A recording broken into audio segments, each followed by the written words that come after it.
What was the biggest plot twist that happened in your life? My uncle is actually my father. I'm not referring to my mother's brother. Backstory: my mom slept with two brothers at separate times. In the 70s they could only give a blood test for paternity. I didn't find out until I was 14 when we all took a DNA test who my actual father was. My father slept with my mother's cousin, so I have a browsing.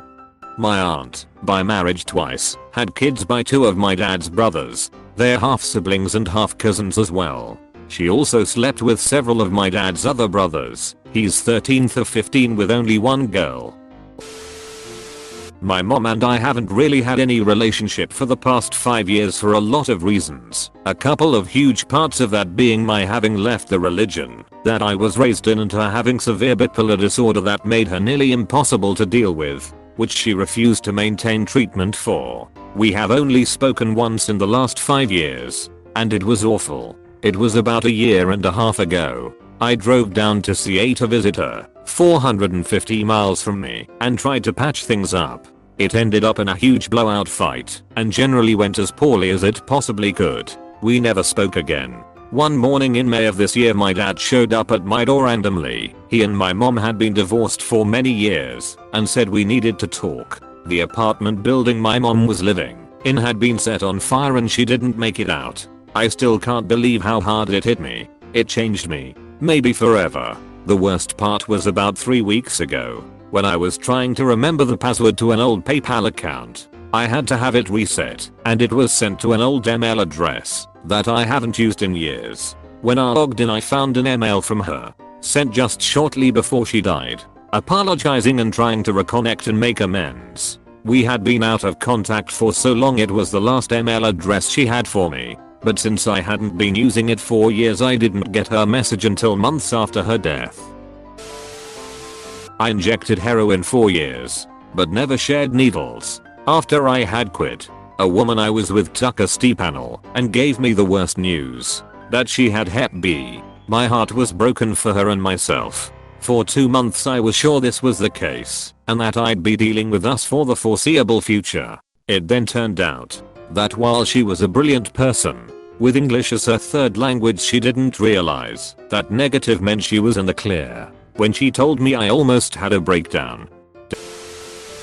When I was around 8 I was diagnosed with muscular dystrophy and some severe heart issues. Everyone kinda just assumed I would die any day after that. Well, come 8 years later I was still here, and my doctors pretty much gave up on figuring out what is wrong with me. So my parents decided to get a second opinion. We went to Mayo Clinic, and I was easily diagnosed with postural orthostatic tachycardia syndrome. Something that is easily treated through exercise. In my case, POTS varies a lot, and can be much more difficult to fight for others. The opposite of what my doctors told me to do. After that I was just like, shit, now I have to plan my future. Edit. Wow, I really don't even know what to say. So many amazing comments. I could have never expected to have a comment explode like this. But I guess the point of my original post is life is incredibility unpredictable anyways. Thank you everyone. And a special thank you to whoever gave me gold. Edit 2. Fixed typo. Also, for those wondering why it took so long to get a second opinion, I had a lot of traumatic experiences that went untreated which caused me to talk very little. And when I did I would usually just say what they wanted to hear. My brother was gay and kinda slutty in San Francisco in the 1980s. For a long time, he just assumed he had HIV, and it was just a matter of time. He avoided taking an HIV test once they were developed, though, out of fear of finding out. In the mid 1990s a boyfriend finally talked him into an HIV test, and he discovered he's HIV negative. It absolutely shattered him. Obviously, he's glad he's negative. But after years of assuming he'd be dead soon, he had to do some serious re-evaluating. He's married to that boyfriend now. BTW. Edit. Bonus history lesson for those of you about to call my brother a shitty-head. If you were gay in SF in 1980, all your friends suddenly started wasting away and dying and no one knew why. No one knew what HIV was in the early 80s, let alone how to protect yourself from it. And before we knew it was an STD, having unprotected sex was a totally normal thing. Not an unconscionably irresponsible act. It was a different time. He just assumed, without getting tested. Did he disclose his unprofessional self-diagnosis to his partners? Started dating a girl. Her single mom meets my single dad. They mingle hard. Girl sleeps with my best friend. Messy breakup. Now my ex-girlfriend is my stepsister. Life is a sick bitch. Edit. Forgot to add the icing to the cake. They got married on the night of my senior ball. Edit 2. No, we didn't hook up after. Yeah, sick bastards. Lol. But thanks for all of the support, guys. It was a hard thing to go through for sure. But things like this entire thread of comments makes it all okay. You guys the true MVPs. Edit 3. Gold. Thank you so much. I never thought this day would happen. So much happiness.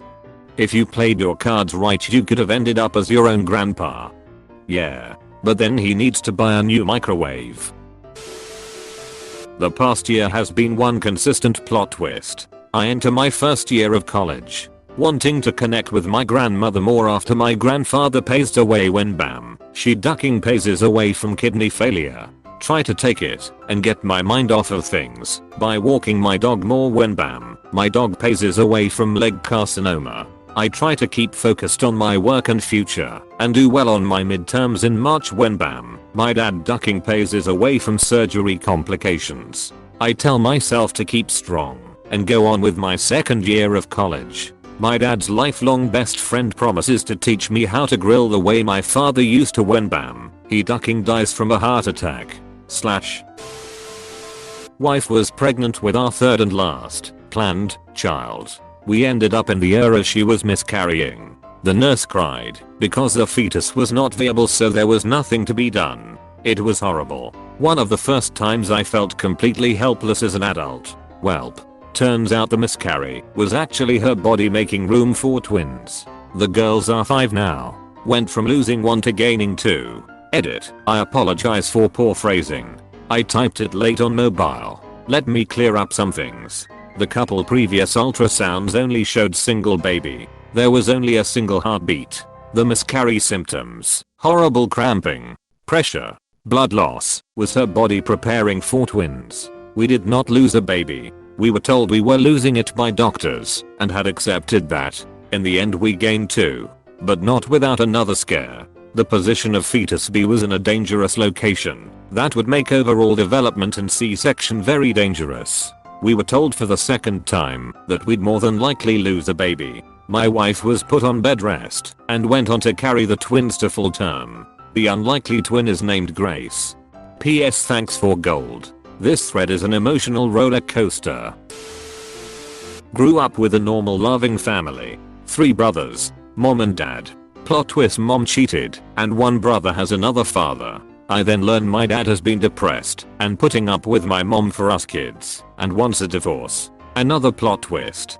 Dad tries to escape depression by flying airplanes which he loves and ends up crashing. Now my mom is a destructive alcoholic.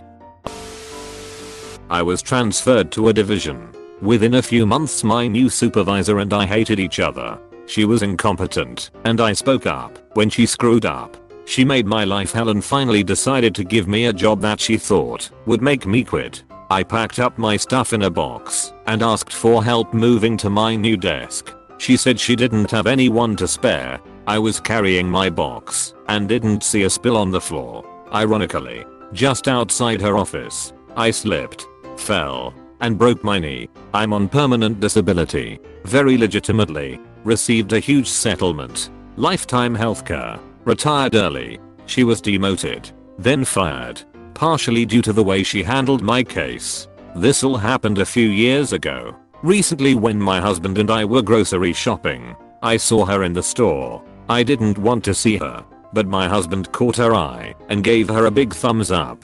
She looked pissed.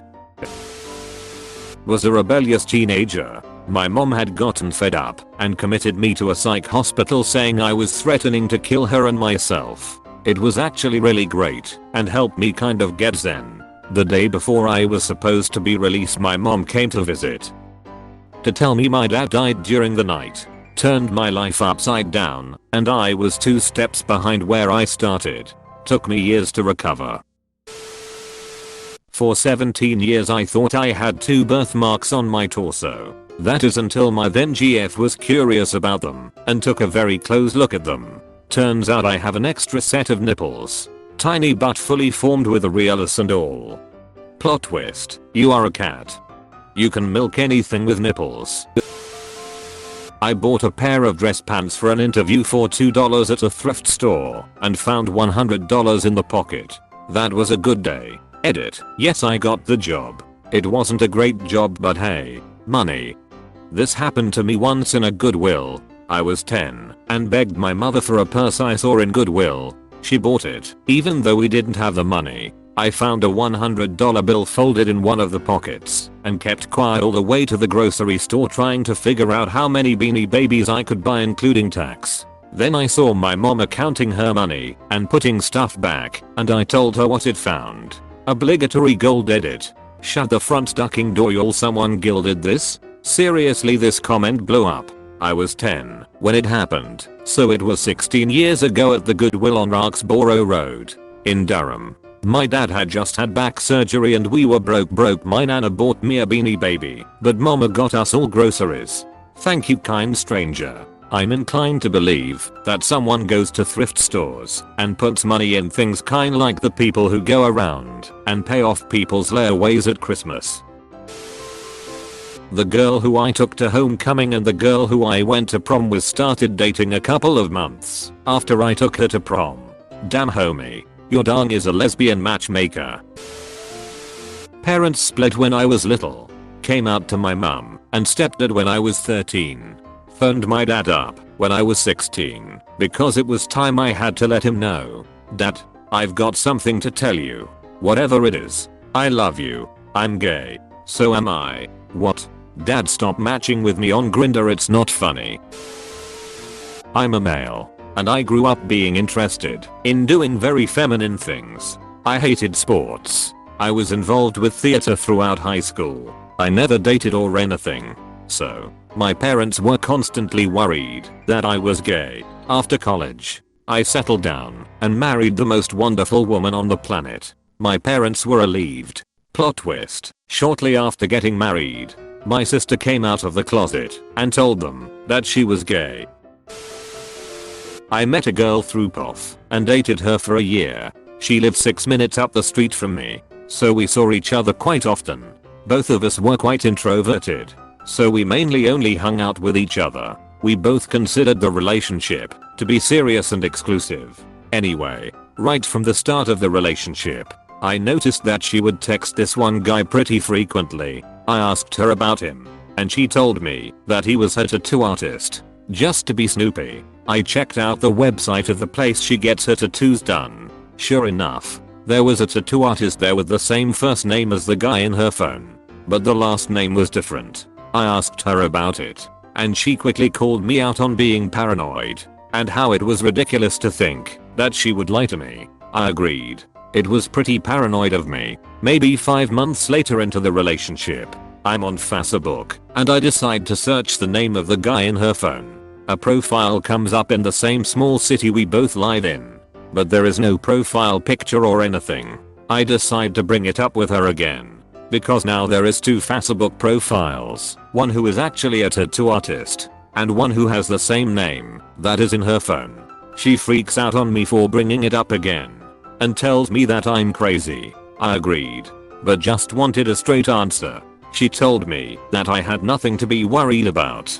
I apologized, and we got over it. About a year into the relationship, I found her on POF. I would periodically go on there to see if she recreated her profile. We both deleted our profiles. I found a profile that I thought might be hers, but obviously no pictures. I catfished it, and it turned out to be her. She was back on POF and looking for guys. I had all the evidence I needed, and I was going to confront her with it the next day and break up with her.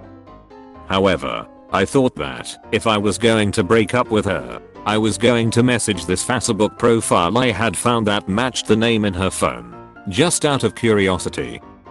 Plot twist, I message the guy. He gets back to me immediately. We converse, and it turns out that he is her boyfriend. I had been her second boyfriend the entire time. She met him 2 months before she met me. She bounced back between me and him for an entire year. Neither me or him knew about each other. He saw my name in her phone once, and she said that I was her tattoo artist. Every time I ever called her out, I was right. Every time she was gone mysteriously at night, she was with him. Every time she said she was hanging out with a friend of hers, she was with him. She doesn't actually have any friends. It was always him. Anyway, we both broke up with her the next morning and met the next day to have a beer. Haven't spoken with him since. Bill was a self-made millionaire by the time he was 18 years old. That was in the mid-80s. He has been one of my best and certainly most influential friends. 25 years ago he married a girl that I did not like or trust. I told him as much, but he married her weird ass anyways. A few years ago she ran off with a guy she met at a roller skating rink. He apparently wooed her with his zooming around or whatever, and Bill was single again. He met a girl and insisted I meet her. Bill remembered that I had not approved of his ex. We met for lunch at one of those awful buffets. This girl was beautiful. She used English like a scalpel. Working on PhD. She was awesome. But I noticed little things about her. She had obviously been to finishing school. Then why did she have fingernail polish on her cuticles and a dress from a 1985 resale rack? There was just a lot of details that didn't add up, and Bill was getting ready to marry her. I told Bill that I thought she was hiding something, but I didn't care. This gal was high class and high bred. I told him she was great. Bill hadn't met her parents till the wedding. It was at their beach house in Destin. It turns out that my friend hadn't told his new bride of his formidable wealth. But she had been hiding the fact that her parents are legit billionaires. Bill deserves someone like her. Like this video and this good boy will be your mailman forever. We are Redditation, and we redditate every day. If you are new to the channel, you can subscribe. Until then, check another video, or don't. Either way, have a wonderful day you magnificent people.